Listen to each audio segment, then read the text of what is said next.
So I kind of want to consider this, I don't know, is it a parable or a saying that Jesus has here with John 15, which is the vine dresser and the vine. Jesus is the vine and we're the branches, and the vine dresser comes by and takes away any branch that doesn't bear fruit. In this case here, any tree that bears bad fruit. And he prunes back he does surgery on the branches that do bear good fruit so that they can bear even more fruit. And in this case, this is the good tree that bears good fruit. I'd like to think, as I hope we all do, that we're a good tree that bears good fruit. But then I look at my life and I say, man, there's so much bad fruit that I bear so regularly.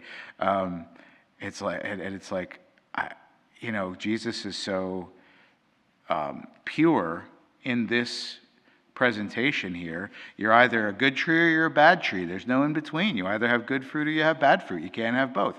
And it's a little discouraging because I know the bad fruit that I bear. I know the harm and the damage and the confusion and the mistrust and the betrayal and all of the things that I've done in the past and still struggle with in the present. That is certainly not considered by the Lord to be virtuous or good fruit. It's not to say that I don't bear good fruit, but that I'm an admixture, right? I'm not perfect yet.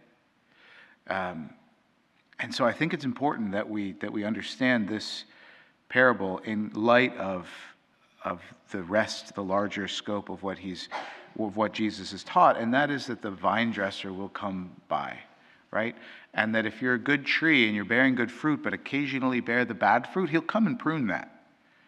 He won't just cut you down and throw you into the fire.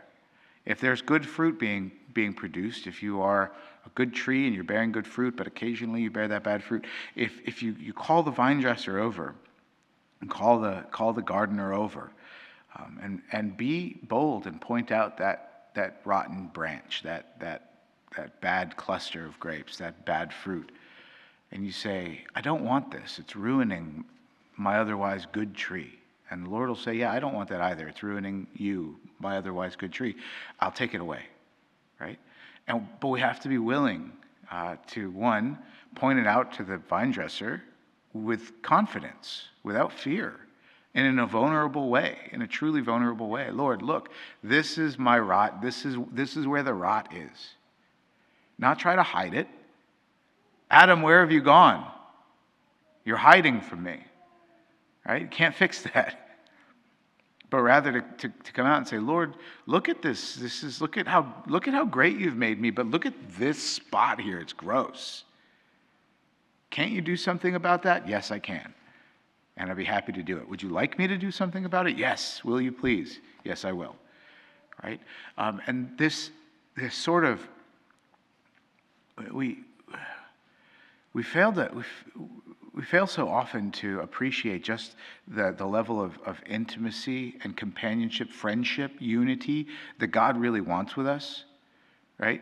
And that he longs, and he does this in Christ. It's not like he's not doing this yet with us, but the reason he sent Christ is because he longs to walk with us again, like he did with Adam in the garden, which was to say, in Adam.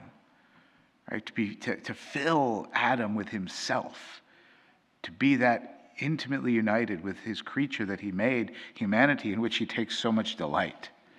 Right, you're delightful to the Lord. You who have been washed in the waters of baptism, fed with the food of the Eucharist, imbued with the life of the Spirit, truly, truly delightful to the Lord. And he wants to draw you into himself, and he wants to fill you.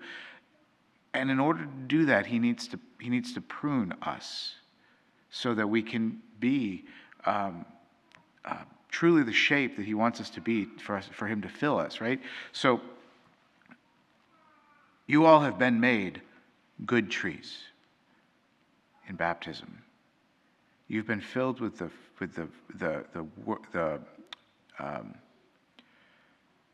gifts of the Spirit for one purpose and one purpose alone, to bear the fruits of the Spirit, the good fruits. Right? So don't be discouraged in your life when things are hard or when you're not perfect yet. Just call the vine dresser over. Call the gardener over. Father, look at this beautiful, fruitful tree that you have made, and see how it is afflicted by this vice, by this darkness, by this rot.